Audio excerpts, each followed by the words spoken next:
Hi, this is Joseph Tan here from goodmonday.com.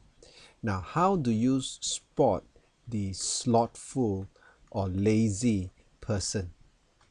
Contrary to popular belief, the slothful person is not a person who never does anything. In fact, the slothful person is quite ambitious and he has a lot of plans. So how do you really spot the slothful?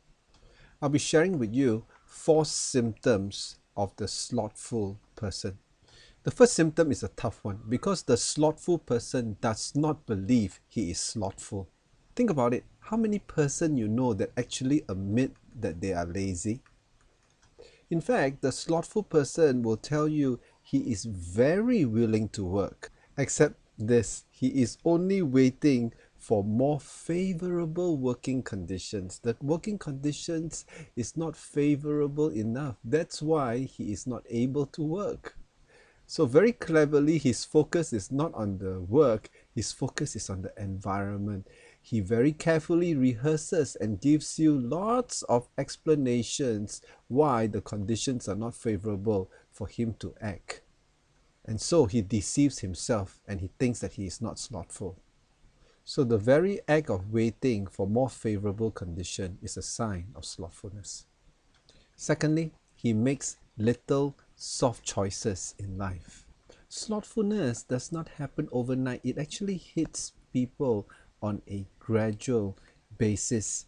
It happens to normal people who begin to make little surrenders, little soft choices in life. What are some of these little soft choices in life? Well, staying in bed a little longer, taking a little more rest during the day, procrastinating a few more moments before starting a project, or even spending a little bit more time in idle conversation.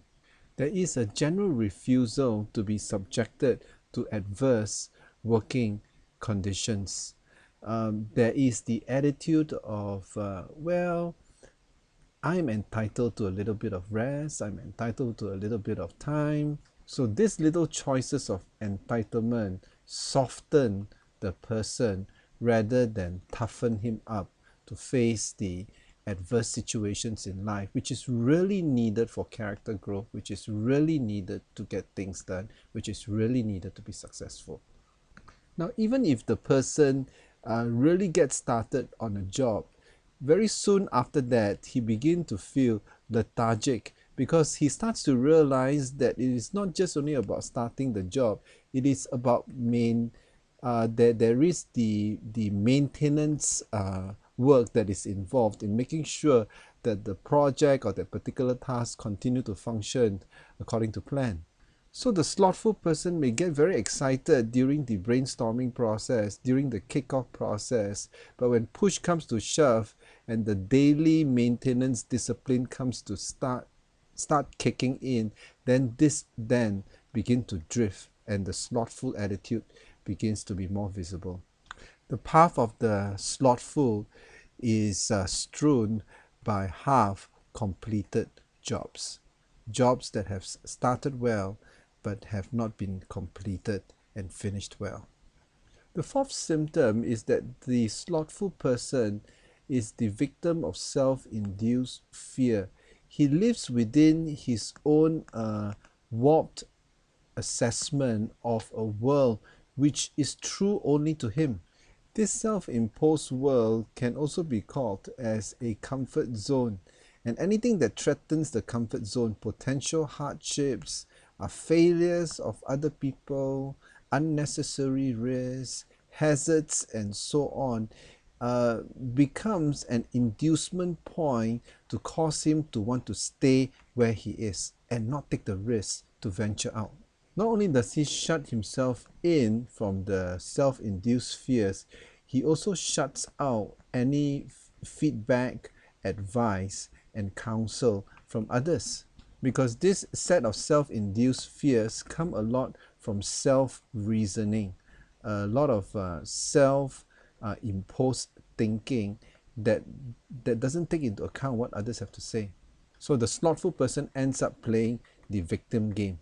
Self-pity, poor me, all this, the whole world is working against me. And unfortunately, this cycle becomes even more entrenched as time goes by. The sober conclusion is this: this is not a productivity issue, because a slothful person is not just unproductive, he is very destructive. In fact, his presence on the job is worse than his absence from it. Slothfulness is a serious disease that requires serious intervention. Learn to treat the symptoms as early on as possible before this spreads like a cancer and affect the morale of your team. This is Joseph Tan here from goodmonday.com. Thanks for watching.